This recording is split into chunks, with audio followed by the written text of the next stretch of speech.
वर्ष का 15वां सामान्य रविवार। आज के पहले पाठ में हम नबी आमोस का ईश्वर के द्वारा बुलाया तथा भेजे जाने के बारे में सुनते हैं। आज के दूसरे पाठ में संत पौलुस एफेसियों से कहते हैं, ईश्वर ने संसार की सृष्टि से पहले ही मसीह में हमें चुन लिए हैं, जिससे हम मसीह से संयुक्त होकर पवित्र एवं निष्कलंक बने। आज के सुसमाचार संत मार्कुस द्वारा रचित, जहां हम सुनते हैं यीशु ख्रिस्त 12 को बुलाते एवं भेजते हैं। कोरिया देश में युद्ध के समय एक छोटा कोरियन गांव बुरी तरह से तबाह हो गया था। जब लड़ाई समाप्त हुई तो पादरी कुछ अमेरिकन सैनिकों के साथ जमीन पर गिरे यीशु की मूर्ति को उठाते हैं। जब सैनिक देखते हैं कि मूर्ति के हाथ टूटकर बिखर गए हैं, तो वे 2 नए हाथ बनाकर मूर्ति के साथ जोड़ने की बात कहते हैं। पर वह पादरी उनसे कहता है, इस मूर्ति को जैसे है हम वैसे ही छोड़ दें और इसके सामने लिखें, दोस्त तुम मुझे अपना हाथ देना। प्यारे भाइयों बहनों, यीशु ख्रिस्त अपने शिष्यों को सुसमाचार का प्रचार करने भेजते हैं। यह हमें याद दिलाता है कि उनके हाथ नहीं हैं, पर हमारे हाथ हैं गिरे हुओं को उठाने के लिए। उनके पैर नहीं हैं, पर हमारे हैं खोए हुओं को खोजने के लिए। उनके कान नहीं हैं, पर हमारे हैं लोगों की पीड़ा सुनने के लिए। उनके मुंह नहीं हैं, पर हमारे हैं शोकित एवं जो निराशे में है उन्हें सांत्वना के शब्द कहने के लिए। आमोस जो एक साधारण चरवाहा था, ईश्वर उसे चुनकर बेतेल नामक जगह भविष्यवाणी करने के लिए भेजते हैं। बेतेल धनी संपन्न जगह था। लोग विलासिता का जीवन जी रहे थे। गरीबों का शोषण हो रहा था। उन्हें बंधक बनाकर बेचा जा रहा था। वहां के याजक का नाम अमस्या, जो इन अधर्म के कार्यों में खुद जी रहा था। आमोस के आने से नाखुश याजक उसे बेतेल छोड़कर चले जाने को कहता है। आमोस उसे उत्तर देते हैं, मैं न तो नबी था और न नबी की संतान। मैं चरवाहा था और गूलर के पेड़ छांटने वाला। पर प्रभु ने मुझे बुलाया और मुझसे कहा, जाओ मेरी प्रजा इज़राइल के लिए भविष्यवाणी करो। यह है नबी आमोस का स्वयं ईश्वर के द्वारा बुलाया जाना और एक निश्चित कार्य के लिए भेजा जाना। अपने कार्य को आगे बढ़ाने के लिए यीशु ख्रिस्त 12 को अपने पास बुलाते हैं और उन्हें अधिकार देते हैं, निर्देश देते हैं और पश्चाताप का उपदेश देने तथा रोगियों को चंगा करने भेजते हैं। यीशु ख्रिस्त उन्हें 2-2 कर भेजते हैं। उन्हें इस कार्य में एक दूसरे की और निश्चय ही ईश्वर के साथ की आवश्यकता होगी। उन्हें एक चरवाहे की तरह सिर्फ अपने साथ लाठी ले जाने के लिए कहते हैं।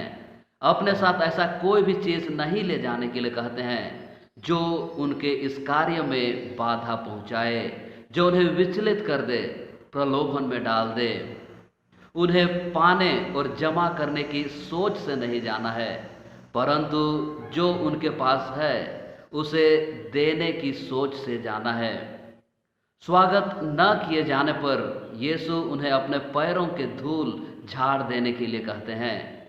प्रथा के अनुसार यहूदी जब भी गैर यहूदियों के प्रांत से वापस आते थे तो वे अपने पैरों के धूल झाड़ लेते थे, यही दिखाने के लिए कि गैर यहूदी की भूमि अपवित्र है। अतः जो शिष्यों के द्वारा सुसमाचार नहीं सुनेगा वह अपवित्र ही रह जाएगा। बपतिस्मा संस्कार के द्वारा हम सभी भी बुलाए गए हैं। हम सभी भी ईश्वर के द्वारा एक विशेष कार्य के लिए बुलाए गए हैं। संत पेतरुस अपने पत्र में कहते हैं, आप लोग चुने हुए वंश, राजकीय याजक वर्ग, पवित्र राष्ट्र तथा ईश्वर की निजी प्रजा हैं। उन्होंने आपको अंधकार से निकालकर अलौकिक ज्योति में लाया है, जिससे आप अब उसके महान कार्यों का बखान करें। जिस प्रकार ईश्वर नबी आमोस, जो एक साधारण चरवाहा थे, 12 शिष्यों को जो साधारण लोग थे उन्हें बुलाते हैं, हमें भी जो साधारण लोग हैं वे बुलाते हैं तथा बल एवं साहस प्रदान करते हैं।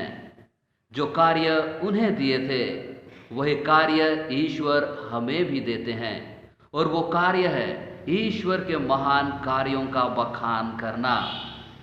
क्या हम आज उस कार्य को करते हैं? इस कार्य को करने के लिए हमें दूर दूर जाने की आवश्यकता नहीं है। हम जहाँ हैं वहीं इस कार्य को पूरा कर सकते हैं। हो ना हो अपने परिवार में, हो ना हो अपने कार्य करने के जगहों पर। किसी ने कहा है, सुसमाचार का प्रचार हर समय करते रहो, शब्दों का प्रयोग तब भी करो जब इसकी आवश्यकता हो। अतः अपने परिवार में, अपने आस पड़ोस में, अपने अच्छे बात व्यवहार के द्वारा, अच्छे आचरण के द्वारा, अच्छे संबंध के द्वारा हम सुसमाचार का प्रचार कर सकते हैं। माता पिता, बुजुर्ग अपने विश्वास को बच्चों के साथ बांटने के द्वारा, उन्हें ईश्वर के बारे बतलाने के द्वारा सुसमाचार का प्रचार कर सकते हैं। यीशु ख्रिस्त अपने शिष्यों को अपतुतग्रस्तों को मुक्त करने तथा रोगियों को चंगा करने का अधिकार देते हैं। आज हमारे बीच ऐसे लोग हैं जो तरह तरह के बंधनों में जकड़े हुए हैं, शारीरिक न ही सही पर तरह तरह के सामाजिक एवं मानसिक बंधनों से बंधे हुए हैं। हो सकता है कोई नशापान के बंधन में बंधा हुआ है, कोई अपनी बुरी आदत में, कोई झूठ बोलने एवं चोरी करने की आदत, कोई बेईमानी, कोई गलत संबंध, कोई बुरे गंदे सोच, स्वार्थीपन, अकेलापन, निराशापन, इन सारे बंधनों में बंधे हुए हैं। आज यीशु ख्रिस्त हमें उन लोगों के पास भेजते हैं। यीशु ख्रिस्त हमें कहते हैं कि हम उन लोगों को अपने सांत्वना के शब्दों द्वारा, हौसला के वचनों द्वारा, प्रार्थना द्वारा, सहानुभूति द्वारा उनके बंधनों से उन्हें मुक्त करें। इस कार्य को करने के लिए हम हमेशा याद रखें, हम ईश्वर को अपने साथ लें, उनकी शिक्षा पर विश्वास करें, उनकी दया एवं उनकी शक्ति पर विश्वास करें। यीशु ख्रिस्त जो शिष्यों की तरह, जो नबी आमोस की तरह हमें भी बुलाते एवं भेजते हैं, इस नेक कार्य को करने में वे हमारी मदद करें। आमीन।